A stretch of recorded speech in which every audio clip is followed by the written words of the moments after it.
Salut à tous et à toutes, heureuse de vous retrouver sur notre chaîne Reality Part pour cette nouvelle publication. Aujourd'hui, nous allons vous présenter un tutoriel pour vous montrer comment appeler un fichier raster, un fichier vecteur et effectuer le géoréférencement à partir du logiciel QGIS. D'abord, à titre de rappel, il faut préciser que les fichiers raster et les fichiers vecteurs constituent les deux principaux types de fichiers utilisés en cartographie.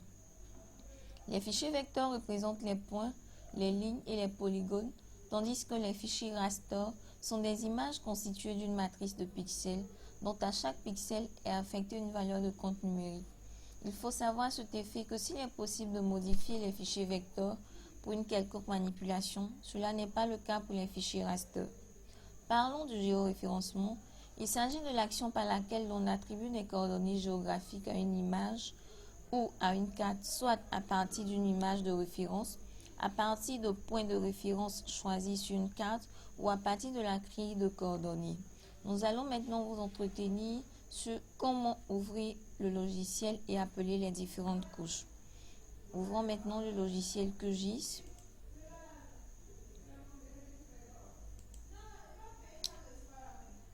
Lorsque nous avons la fenêtre d'affichage du logiciel, nous allons entrer dans l'onglet couche, ajouter une couche vecteur. Parcourez ensuite le dossier sur lequel est enregistré votre couche shapefile. Cliquez et ouvrez.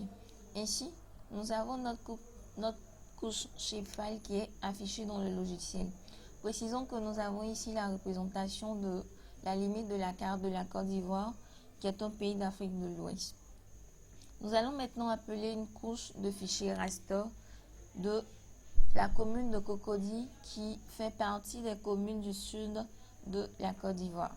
Pour ce faire, nous avons le même procédé. Nous rentrons dans l'onglet couche, ajouter une couche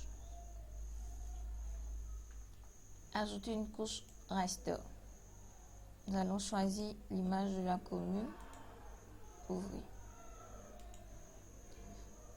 Nous pouvons constater que nous ne pouvons pas afficher l'image de la commune de Cocody. Cela est dû au fait que les deux couches, à savoir la couche de la limite de la Côte d'Ivoire et celle de la commune de Cocody, ne sont pas effectuées dans le même système de référence. Par contre, lorsque nous zoomons sur la couche, nous pouvons voir nettement ici la commune de Cocody. Pareillement, lorsque nous zoomons sur la limite de la Côte d'Ivoire, il faut savoir que nous ne pouvons pas afficher en même temps la commune de Cocody et la limite de la carte de Côte d'Ivoire, tout simplement parce que ces deux cartes ou ces deux couches ne sont pas dans le même système de coordonnées. Et pour remédier à cela, pour pouvoir afficher non seulement l'image de Cocody et la limite de la Côte d'Ivoire, c'est-à-dire permettre que l'image de la commune de Cocody soit superposée à celle de la limite de la Côte d'Ivoire, une action est à effectuer. Il s'agit de géoréférencement.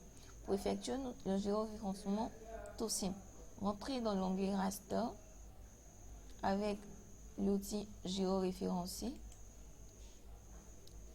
ajouter la carte à géoréférencer, c'est l'image de la commune de Cocody, ouvrir.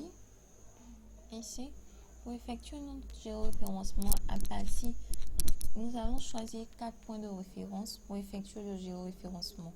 Pour ce faire, nous allons choisir des points qui soient repartis de manière équitable sur la carte. Et ce choix n'est pas fait de manière fortuite. Il faut savoir que le géoréférencement, pour qu'il soit très bien effectué, il faut ainsi les points disposés. Ainsi, nous allons ajouter les coordonnées de ces différents points. Zoomer pour plus de visibilité. Et nous allons maintenant entrer les coordonnées géographiques de ces points. Précisons que les coordonnées marquent l'intersection des méridiens ainsi que des parallèles. Nous rentrons ici les coordonnées des différents points.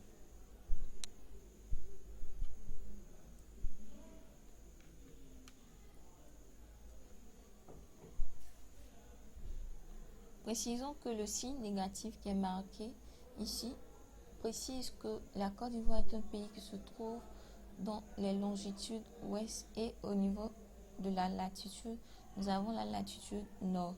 La Côte d'Ivoire se situe dans l'hémisphère nord. Nous allons procéder ainsi pour les 4 points choisis pour notre géoréférencement.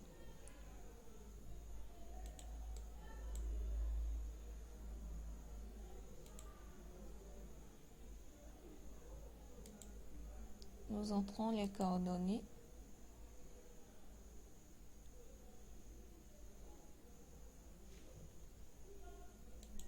La longitude.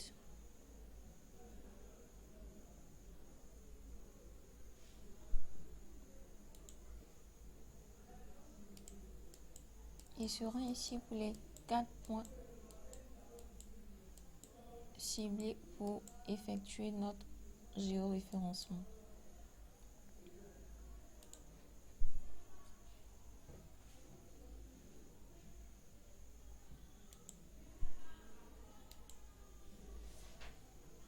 Moins 3.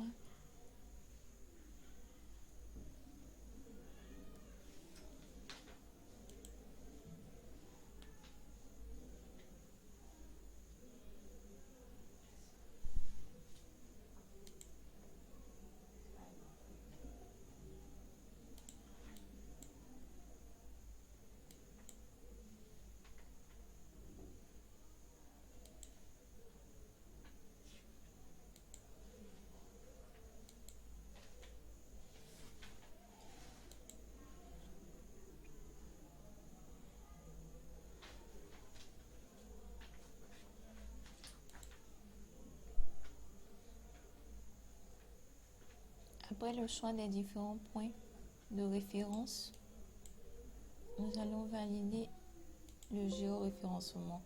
D'abord, nous allons préciser les différents paramètres du géoréférencement. Nous avons opté pour un géoréférencement de type polymonial 1. Préciser le fichier de sortie. Nous allons marquer apprenant